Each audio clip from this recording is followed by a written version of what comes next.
Empezamos, autoridades llaman a la ciudadanía a no descuidar la vacunación ante la expansión de la variante Omicron del COVID-19. Cifras del Ministerio de Salud reportan un incremento en la ocupación de camas en los hospitales. Hay un incremento en la ocupación de camas en los hospitales de la red pública, así lo revela el Ministerio de Salud. En los administrados por esa cartera de Estado, la ocupación en hospitalización ha pasado del 10% en octubre al 18% en diciembre. En cuidados intermedios del 19% al 25% y de cuidados intensivos del 35% al 49%. En IES, hospitales de la Policía y de Fuerzas Armadas, la ocupación en hospitalización pasó del 29% en octubre al 33% en diciembre, del 44% al 67% en cuidados intermedios y en UCIs del 56% al 73%. La expansión de la variante Omicron en el país enciende las alertas. Preocupa sobre todo su capacidad de contagio. Por cada persona que se contagia puede contagiar hasta 16 personas. Pueden colapsar en algún momento otra vez nuestros servicios de salud. La gran mayoría de las personas que están tanto en hospitalización como en cuidados intensivos son de las personas que no se vacunan. Por ello se insiste en la necesidad de acudir a vacunarse, sobre todo porque las cifras que el INEC ha proporcionado da cuentas de que hay un porcentaje importante de quienes prefieren no hacerlo. La cantidad de encuestados que fueron 1.800.000 personas, 1.038.000 sí querían vacunarse en ese momento. Y de los que no, el 44%, es decir, 842.399.000 por el temor a los efectos secundarios, antivacunas 193.000. Aunque la información que maneja el Ministerio de Salud es un poco más alentadora, pues señala que al menos el 95% de la población sí tendría predisposición a vacunarse. En todo caso, dada la propagación de la variante Omicron, se ha decidido que quienes tengan desde 60 años ya no deban esperar 6 meses para recibir su refuerzo, sino solo 5. A partir de enero se definirán los lineamientos para adelantar la vacunación para el resto de la población. A partir del 1 de enero también vamos a seguir acortando estos intervalos de dosis de refuerzo. A la fecha, en el país se han vacunado 12,3 millones de personas con las segundas dosis y 836.000 con las dosis de refuerzo. En Guayaquil, Carlos Acoto, 24 horas. Con la disminución del periodo en el que se pueden aplicar las terceras dosis, los adultos mayores de 60 años, los centros de vacunación vuelven a llenarse en la capital. Son las filas que se vuelven a observar en los exteriores de los centros de vacunación en la capital, 24 horas después de que se anunciara que los ciudadanos mayores de 60 años pueden acudir a aplicarse la dosis de refuerzo 5 meses después de haber completado su esquema de vacunación. Hay quienes desde muy temprano asistieron con el compromiso de estar más protegidos. La responsabilidad de uno tiene que estar al pie de la letra. Sí, es por seguridad y tranquilidad. En la capital hay un total de 136 centros de vacunación habilitados. Según la directora distrital de salud, Gabriela Mesa, existen las vacunas suficientes para cubrir a la población, por lo que evitar un incremento de contagios recae en la responsabilidad ciudadana. Estamos enfrentando ahora ya la presencia de la variante Omicron en nuestro país. Por ende, debemos reforzar además las medidas de bioseguridad. Además, durante las festividades de Navidad y Año Nuevo, los centros de vacunación continuarán laborando. Recordarle a la ciudadanía que tenemos páginas oficiales tanto en el Ministerio de Salud Pública como en la Coordinación Zonal 9 para que puedan acceder y verifiquen los puntos que estarán habilitados. Es lo que se debe hacer, disminuir el plazo y vacunar a la tercera edad pronto. Al momento, 836.955 personas a nivel nacional ya cuentan con la tercera dosis de la vacuna. En Pichincha, el 88,4% de la población mayor a 5 años ya tiene la segunda dosis de la vacuna. En Quito, Daniela Valencia, 24 horas. Las disposiciones y exigencias del COE nacional a los gobiernos autónomos descentralizados y las decisiones de varios de estos han causado malestar y preocupación en varios sectores que aseguran que se verán afectados. Tras estos anuncios, el COE Metropolitano de Quito resolvió pasar la alerta epidemiológica de amarilla a naranja y tomar medidas restrictivas. Y estas medidas, pedidas por el COE Nacional, también serían acogidas en otras ciudades. Todo esto, según el presidente de Agrepi, afectaría a los sectores involucrados, como los restaurantes. Entramos en el 2022 casi como entramos en el 2021. de acuerdo al COE cantonal, con un 60% de aforo. En 2021 entramos con el 50% de aforo y con una subida de sueldos del 7%. No sé cómo pretenden que nosotros sostengamos así la reactivación. Como ellos, son varios los afectados, según dicen, no solo por esto, sino por algunas medidas tomadas en los últimos meses. El sector de los eventos también levanta su voz. Ellos no pueden limitar el derecho del trabajo, no pueden limitar el derecho de libre movilidad en el país. Por tanto, hemos decidido no tomar en cuenta los exhortos hechos por el COE nacional. Con respecto a las medidas en el COE cantonal en Quito, evidentemente nos afectan directamente, puesto que ellos sí tienen competencia sobre los aforos. Y en el caso de los espectáculos públicos, el tener el 30% de aforo significa que no se puede hacer, porque ningún espectáculo público se sustenta con ese aforo. Lo que ha generado el COE nacional es confusión. Pienso que se están haciendo las cosas de mala forma. Quizás el fondo puede tener algún tipo de sentido, pero no la forma. Según ellos, se estarían cometiendo errores que ponen en riesgo la estabilidad laboral y el empleo, al afectar a la empresa privada y el emprendimiento. Un negocio de servicios y de turismo como el que nosotros tenemos, la incertidumbre poco aboga. Hemos tenido cancelaciones para no se sabe cuándo, porque el COE cantonal dice que hasta el 3 de enero, el COE nacional dice que hasta el 22 de enero. Entonces, no están favoreciendo para nada la situación. Buscarán dialogar y piden a las autoridades apertura para entender que se puede cuidar de la salud sin afectar la reactivación económica. Para que entiendan la real situación del sector del arte, la cultura, el entretenimiento y los espectáculos en el país. Nosotros no gozamos de líneas de crédito, no hemos tenido beneficios tributarios de ningún tipo. Vamos a recurrir a las instancias legales. Cada municipio es el encargado de tomar las decisiones de acuerdo con los pedidos efectuados por la autoridad nacional. En Quito, María Gracia Acosta, 24 horas. El gobierno se pronunciará en torno al precio de los combustibles hasta la próxima semana. Así lo anunció hoy el vocero de la Presidencia de la República, Carlos Gijón. Además, reveló que se espera reanudar la producción y el bombeo de crudo, el SOTE, la próxima semana. Aunque el presidente Lasso volvió a cuestionar al dirigente de la CONAIE y a calificarlo como anarquista, en el marco del diálogo que busca el gobierno con todos los sectores, el vocero de la Presidencia de la República anunció este miércoles que el gobierno se pronunciará sobre el precio de los combustibles hasta la próxima semana. Hacer un anuncio en los próximos días. El gobierno evalúa de manera responsable el impacto fiscal de la rebaja del precio de los combustibles, tal como lo había planteado la CONAIE. Solamente para que ustedes sepan, por cada 10 centavos que se rebaje de los combustibles significan $100 millones de costo. Y explicó que no lo ha hecho antes porque han sobrevenido contingencias y crisis inesperadas que requieren el destino de importantes fondos para solucionarlos, entre otros la suspensión de la producción petrolera y el socavón de Zaruma. Todavía el gobierno no acaba de cuantificar cuánto va a costar lo que está ocurriendo en Zaruma. Así que el gobierno analiza cuidadosamente las cuentas. El vocero presidencial abordó varios temas de coyuntura nacional y entre ellos dijo que el gobierno espera retomar la producción y el bombeo de crudo la próxima semana cuando termine la construcción de la nueva variante del SOTE. La próxima semana está listo el SOTE y la primera semana o la segunda semana de enero el OCP está funcionando. Serán 550 millones de dólares que el gobierno ha dejado de percibir. Finalmente, el vocero se pronunció sobre la sentencia de la Corte Interamericana de Derechos Humanos en contra del Estado ecuatoriano y a favor del articulista Emilio Palacios y los ejecutivos de Diario El Universo, que fueron perseguidos por el gobierno de Correa. El gobierno se congratula con la resolución de la Corte Interamericana de Derechos Humanos. El gobierno es respetuoso de la libertad de expresión. Serán los organismos pertinentes los que apliquen la sentencia de la Corte Interamericana respecto al señor Emilio Palacios y a los directivos del Universo. En Quito, Freddy Paredes, 24 horas.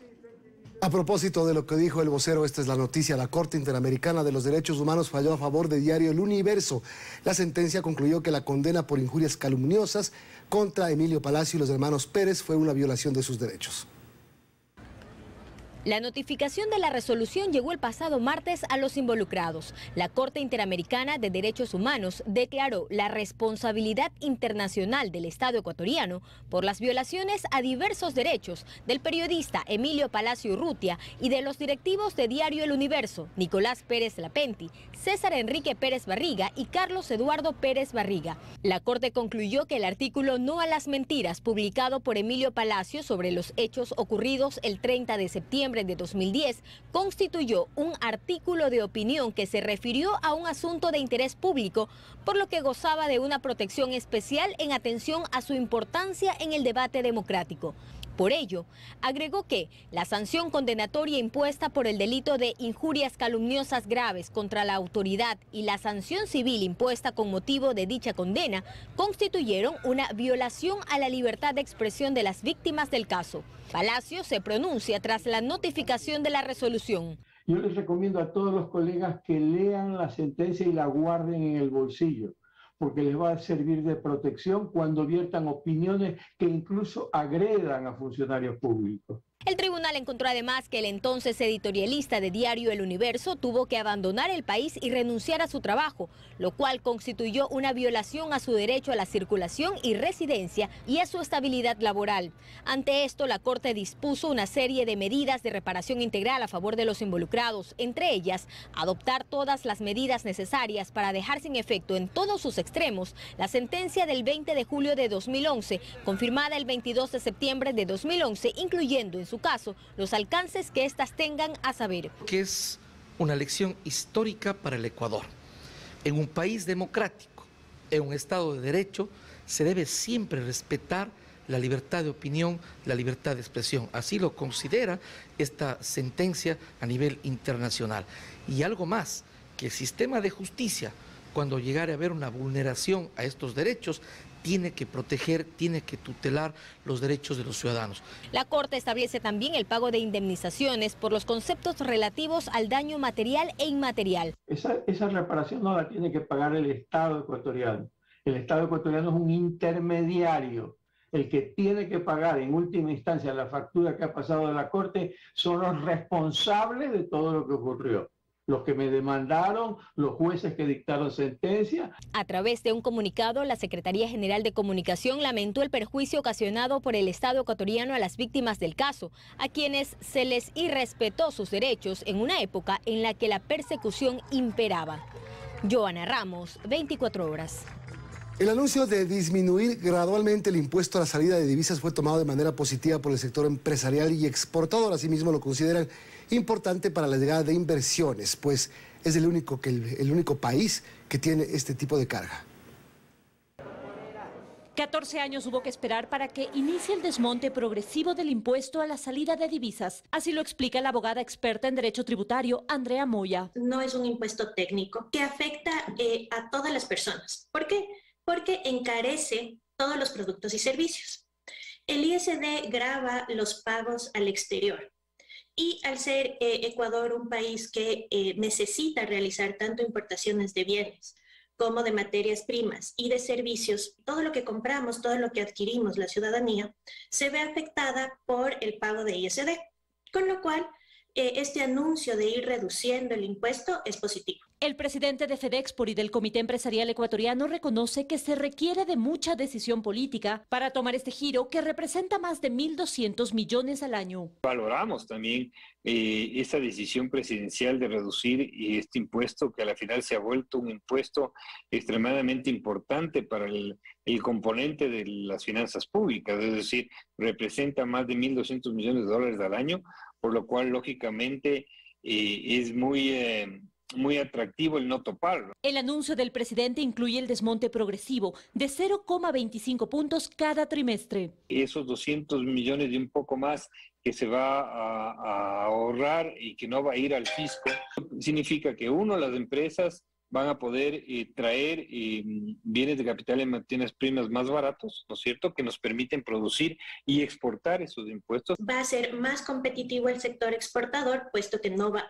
a tener que pagar un ISD menor al que venía pagando. Ecuador, explica la experta tributarista, es el único país que tiene impuesto a la salida de divisas, lo cual sí ha afectado a las inversiones. Sí es un punto que los inversionistas extranjeros no entienden cuando vienen a invertir a Ecuador. ¿Por qué? Porque es un impuesto que no existe en ningún otro lado del mundo. Entonces, evidentemente para ellos es obvio que se deba pagar un impuesto a la renta, que exista un IVA, pero el ISD, al ser tan típico de Ecuador, es algo que no acaba de entender el inversionista extranjero. Para el sector exportador e importador es un aliciente, pero según explican, también es de ayuda para los ciudadanos. Los impuestos indirectos han encarecido mucho el costo de los vehículos, el costo de los planes celulares, el costo de cualquier bien que tenga que pagar el impuesto a la salida de divisas. Y los exportadores también insisten en la eliminación del ISD de fletes aéreos y navieros, que no representaría más de 15 millones de dólares, pero que son necesarios para su competitividad. En Quito, María Gracia Costa, 24 horas. 2 jueces de la Corte Provincial de Pichincha aceptaron la recusación planteada por la defensa del exalcalde de Quito, Jorge Yunda, en contra del juez Fabián Favara, quien integraba el Tribunal de Juzgamiento dentro del caso Pruebas COVID Quito. El juicio en contra de Yunda y 13 personas más vuelve a cero. Borrón y cuenta nueva es lo que sufrió la audiencia de juicio en contra del exalcalde de Quito, Jorge Yunda, y 13 personas más por el delito de peculado este miércoles 22 de diciembre. Esto luego de que los jueces de la Corte Provincial de Pichincha, Wilson Lema y Pablo Baguerra, aceptaran el recurso de recusación presentada por la defensa de Yunda y separaran del conocimiento de la causa al juez ponente Fabián Favara. Los magistrados argumentaron que el juez introdujo información a la audiencia de juicio. Emitía o expresaba de manera categórica cuál era el pensar del juez, que determinaba cuál era su postura. Al escuchar la decisión de los magistrados, la defensa del juez Favara presentó un recurso de apelación. No se puede todavía sortear porque todavía no existe una decisión definitiva en este proceso de recusación para saber si es que el doctor Favara continúa o no siendo competente dentro de la presente causa. Con esta resolución, los 14 días de audiencia de juzgamiento en los que se expusieron pruebas y argumentos de fiscalía y del primero de los procesados fueron en vano. De ratificarse la decisión, la audiencia deberá desarrollarse desde cero luego del sorteo de un nuevo juez. Incluso podría alcanzar a todo el tribunal. Se entendería que sí, porque están contaminados ya por lo que ha ocurrido con los testimonios de los testigos y peritos que ya han actuado hasta el día que se suspendió. Que esta es una medida dilatoria del exalcalde, porque no se entiende cómo si para el doctor Yunda,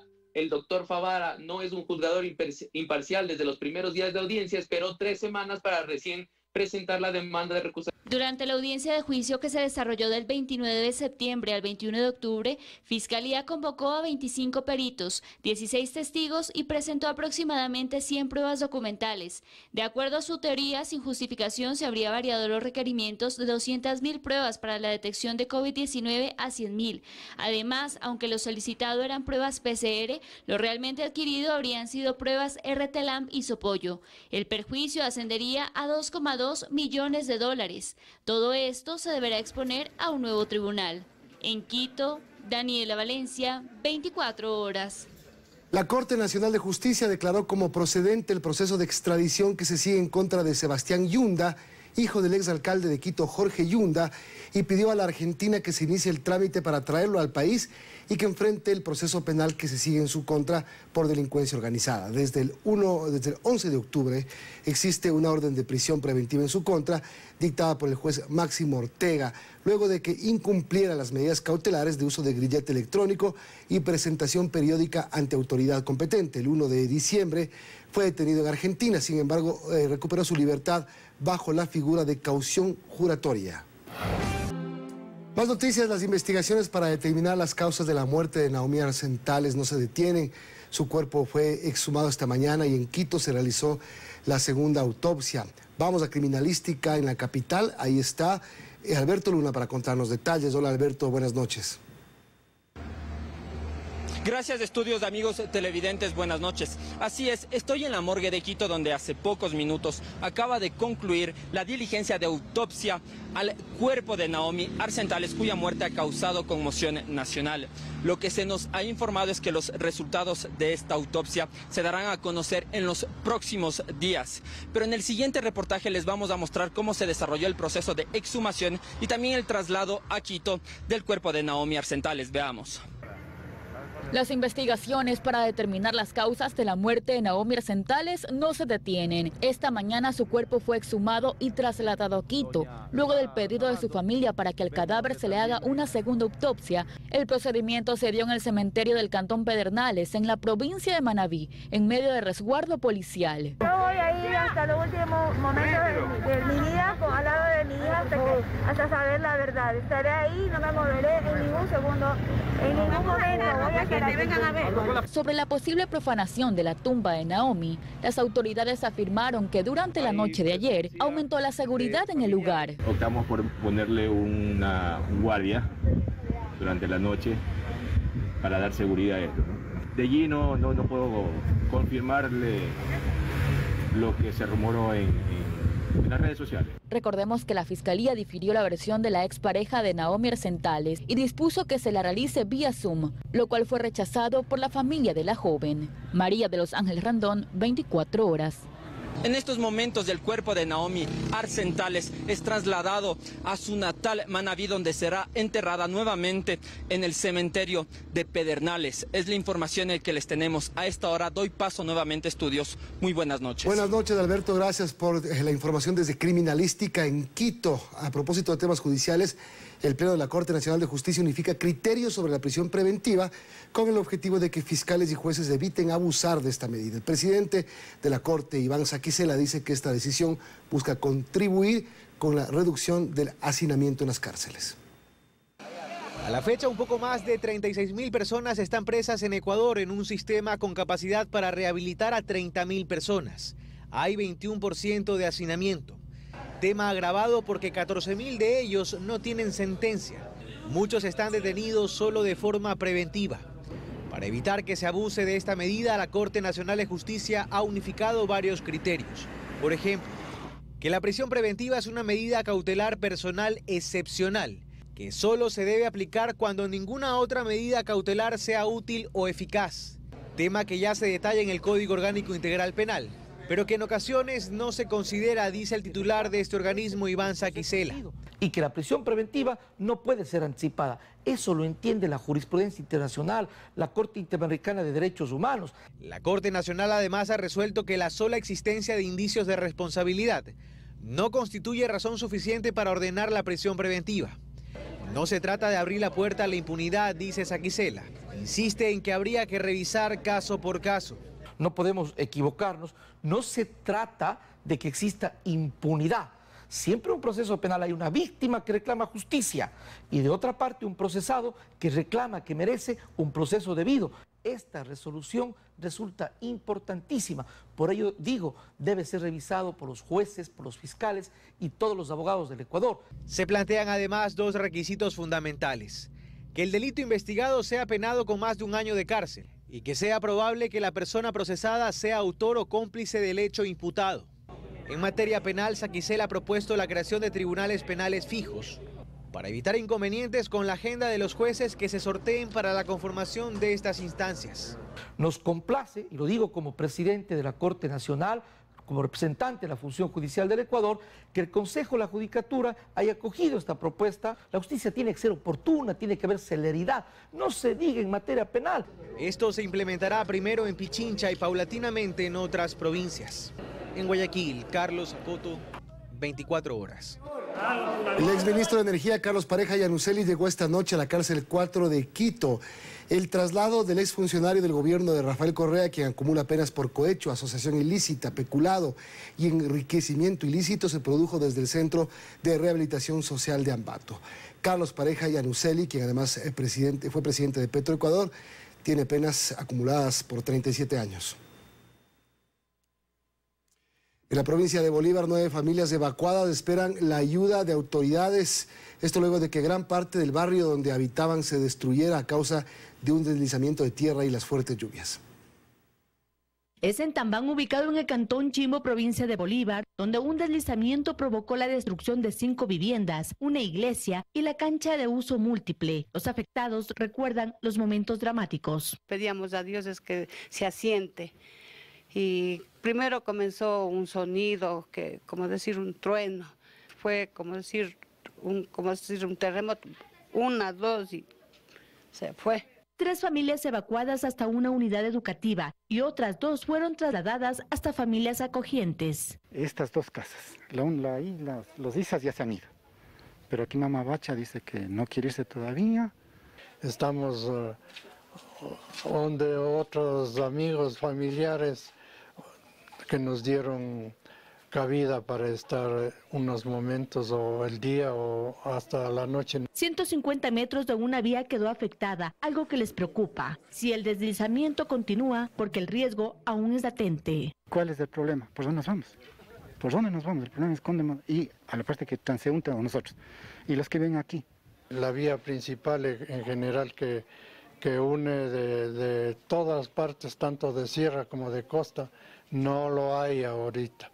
Estamos andando por un camino vecinal. Es la segunda vez que varios evacuados viven una experiencia similar. Sus primeras viviendas también desaparecieron en otro deslizamiento, por lo que fueron reasentados. 11 años del 12 de febrero se cumplía 11 años de la situación que se fue al frente eran nuestras casas. En la provincia de Bolívar, Mercedes Chávez, 24 horas.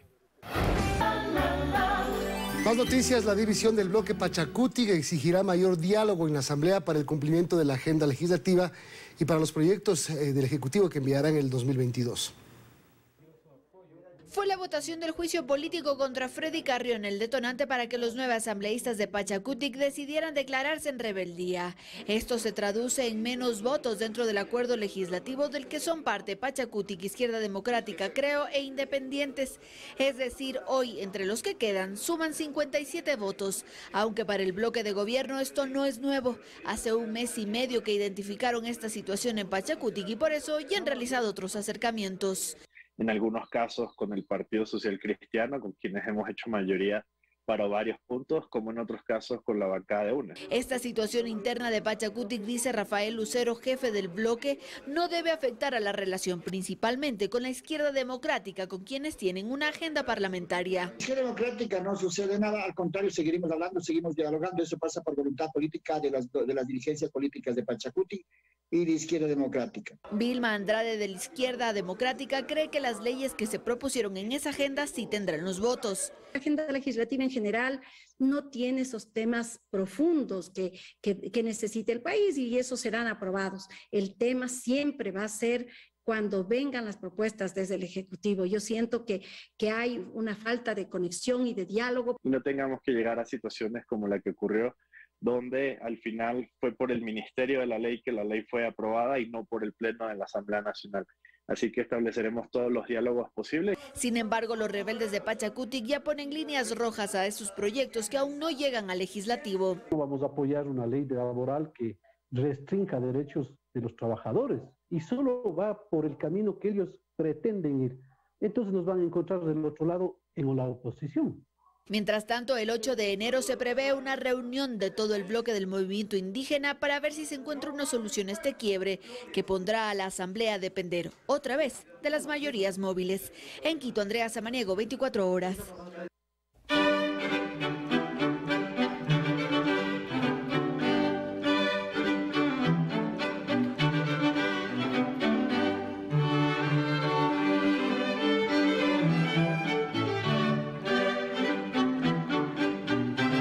Los arumeños tienen la esperanza de que después de años de denuncias en esta ocasión finalmente se dé una solución al problema que está causando tragedias en la ciudad. En algunos barrios se pide por esto durante las novenas. Apenas llegamos y nos dan la bienvenida. Bienvenidos al barrio La Esperanza. Así es, este es el barrio La Esperanza. que bien podría definir lo que en Zaruma más se tiene estos días. La esperanza de que ahora sí, tras una nueva tragedia por el socavón, llegue una solución y Zaruma pueda vivir en paz. A pesar de todos los problemas que se está pasando en nuestro querido Zaruma, pero nosotros estamos aquí motivadas, porque no hay que echarnos para atrás, hay que salir adelante. Por ello, aquí en el barrio La Esperanza no se han dejado vencer por la adversidad e incertidumbre. Saben que los ánimos han caído, sobre todo en las familias afectadas. Pero Zaruma es una sola comunidad, dicen, y ponen de su parte para, en medio de las dificultades, alimentar la unión en los habitantes. Animarlos también, darles ánimo, porque francamente da mucha pena de ver cómo dejaron abandonadas sus casitas. Somos una sola comunidad y nos apoyamos de los unos a los otros. Es como que todos estuviéramos ahí en ese barrio. Luces, música, regalos, renos y el pesebre encienden la esperanza de quienes viven y visitan este barrio. Quieren dejar un mensaje de aliento, pero a la vez, por supuesto, durante la novena, piden por soluciones a su querida ciudad. Dios nos bendiga y pasemos una bonita Navidad y que ya Dios quiera que pase todo esto con calma, las tragedias que estamos viviendo en nuestro Zaruma. Ha pasado una semana desde que el socavón se abrió. Hay familias afectadas, damnificadas y casas caídas. La Navidad sin duda no será igual en Zaruma, pero sus habitantes se niegan a rendirse, a bajar los brazos. Tienen fe y esperanza de que volverá a salir el sol. Luis Alfredo Zúñiga, 24 horas.